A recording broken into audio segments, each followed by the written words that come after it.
Hello Year 5, welcome back to the second half of chapter 17. Okay, after a few rings, a flickering hologram of Pisces' fishy face was projected onto the wall of Bessie's pen.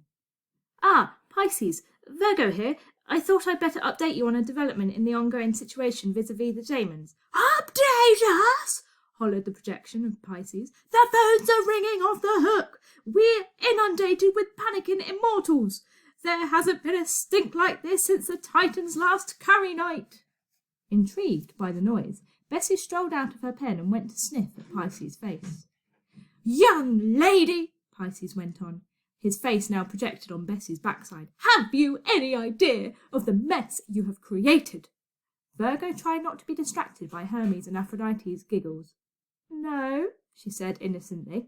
We're still trying to get to the bottom of it, shouted Pisces, the angry bubbles from his lips looking as though they were coming out of Bessie's bum.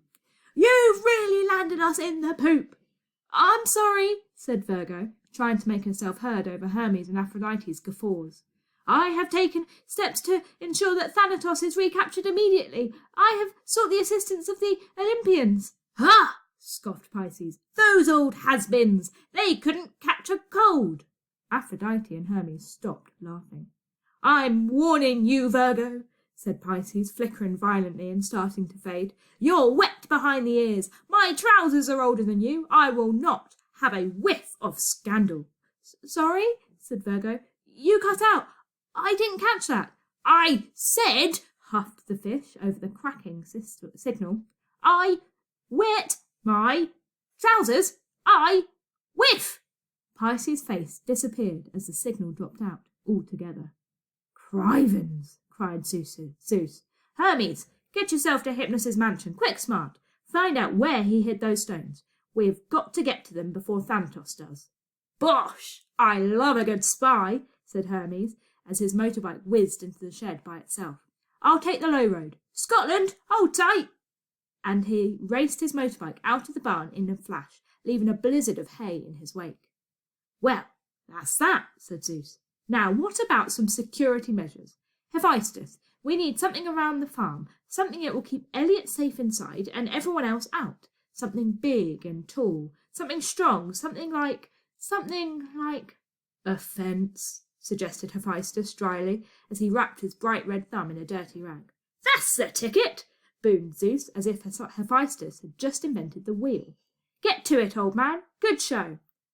I get all the good jobs, me, grumbled the blacksmith, heading out of the shed with a golden tape measure, just as Bessie's water feeder started to work beautifully.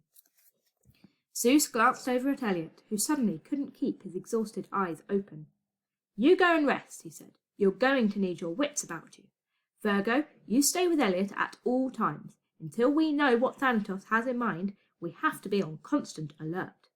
Wait, said Elliot. I have to go to school tomorrow. I have a stupid history test. What an admirable attitude, said Athena, who was weaving sumptuous silk sheets out of straw. Don't bother, said Aphrodite, pulling a face behind Athena's back. All the best stuff you learn outside school. If I don't go to school, they'll come looking for me here, said Elliot, and none of us need that. He's right, said Zeus, and the less disruption to Elliot's life, the better. Virgo, you will go to school and protect him. Excellent, said Virgo. I look forward to spending time in an illuminating mortal educational establishment. Shame you're coming to my school, then, muttered Elliot.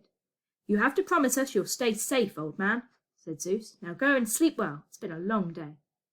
I'll walk the kids back to the house. Make sure they get there safely, gabbled Aphrodite, hustling Elliot and Virgo out of the shed before anyone could object. Virgo and Aphrodite chatted away, while tongue-tied Elliot walked a few paces behind them.